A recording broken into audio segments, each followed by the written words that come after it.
Sekolah sebagai tempat terjadinya fenomena sosiologi adalah konsep yang melihat sekolah bukan hanya sekedar lembaga pendidikan formal, tetapi juga sebagai arena interaksi sosial di mana berbagai fenomena sosiologi terjadi.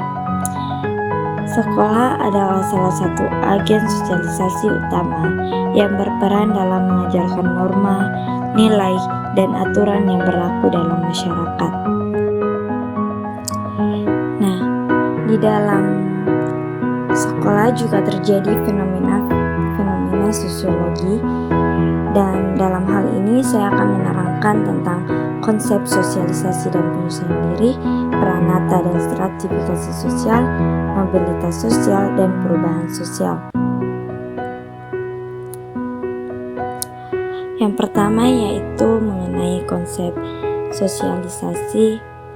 Sosialisasi adalah proses di mana individu mempelajari dan menginternalisasi norma, nilai, dan budaya dari masyarakat tempat mereka hidup.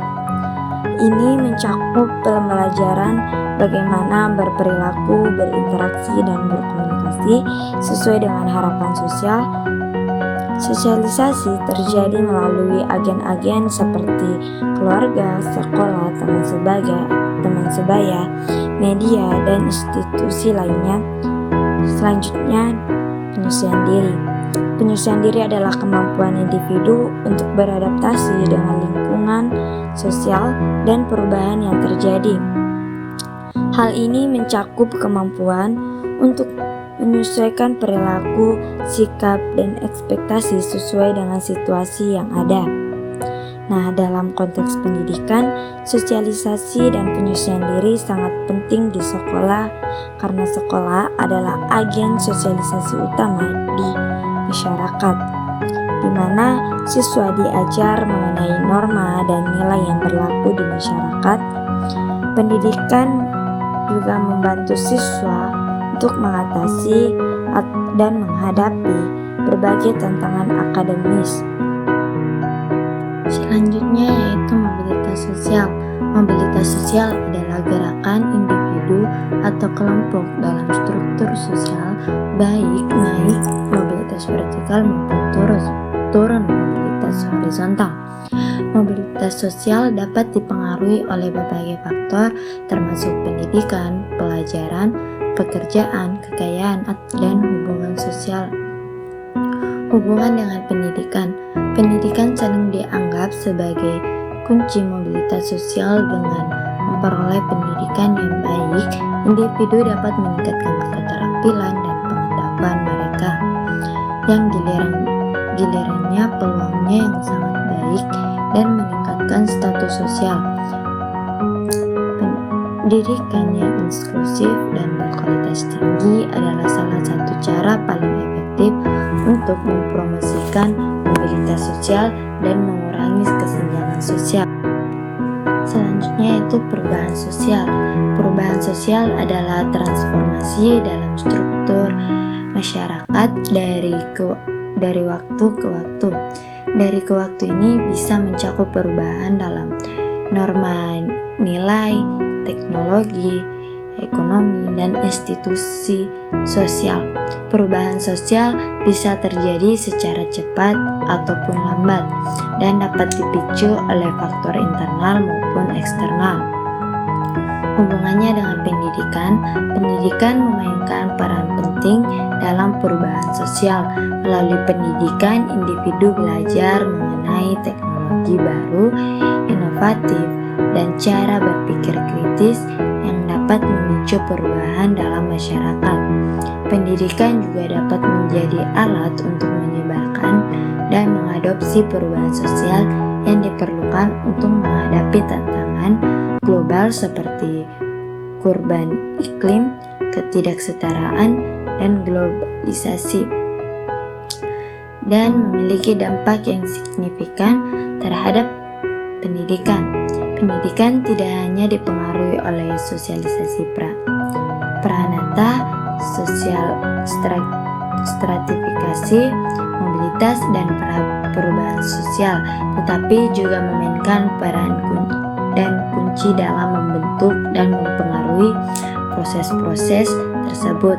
Misalnya, dalam satu sistem pendidikan yang inklusif dan adil dapat stratifikasi sosial dan mempromosikan mobilitas sosial. Sementara pendidikan yang responsif terhadap perubahan sosial dapat membantu individu dan masyarakat beradaptasi dengan dinamika sosial yang terus berubah. Ini saya akan menjelaskan fenomena sosiologi yang terjadi di sekitar kita dan dalam ranah sekolah. Nah, seperti yang kita ketahui, sekolah adalah tempat terjadinya fenomena sosiologi yang memandang bahwa sekolah bukan hanya sebagai lembaga pendidikan formal, tetapi juga sebagai arena interaksi sosial di mana berbagai fenomena sosiologi terjadi, seperti sosialisasi. Nah, sekolah adalah salah satu agen sosialisasi utama yang berperan dalam mengajarkan nilai, norma, dan aturan yang berlaku dalam masyarakat. Sebagai contohnya yaitu program orientasi sekolah bagi mahasiswa baru yang mengenalkan tata tertib, etiket, dan budaya sekolah melalui kegiatan seperti upacara bendera dan kerja kelompok siswa, di mana siswa belajar pentingnya kerjasama, kedisiplinan, dan rasa tanggung jawab. Seperti yang dijelaskan dalam teori labeling oleh Edwin Lemert, teori labeling adalah sosiologi yang menyatakan bahwa identitas dan perilaku seseorang dipengaruhi oleh label yang diberikan oleh orang lain di sekolah, seperti guru dan teman sebaya.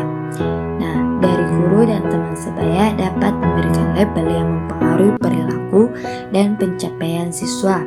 Contohnya, seorang siswa yang dilabeli sebagai pemalas oleh guru ataupun temannya kemungkinan besar akan mengalami penurunan motivasi dan kinerja akademis dan juga karena terinternalisasi label tersebut.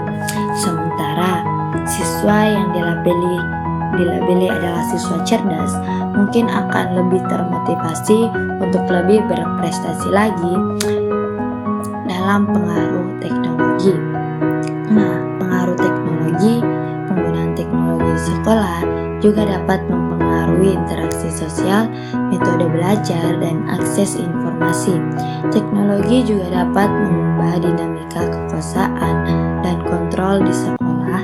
Contohnya, penggunaan platform pembelajaran online memungkinkan siswa untuk belajar secara mandiri dan mengakses sumber daya pendidikan yang lebih luas. Konflik dan ketegangan juga dapat muncul di sekolah akibat perbedaan latar belakang dan kepentingan. Ini biasa terjadi di antara siswa. Contohnya kasus perundungan ataupun bullying, di mana siswa tertentu menjadi target perlakuan kasar dari teman-teman sebayanya.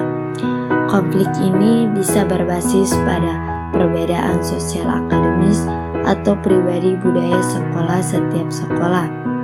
Nah, setiap sekolah memiliki budaya unik yang mencakup nilai, norma, kebiasaan, dan tradisi tertentu. Budaya ini juga dapat mempengaruhi cara siswa berinteraksi belajar dan berkembang.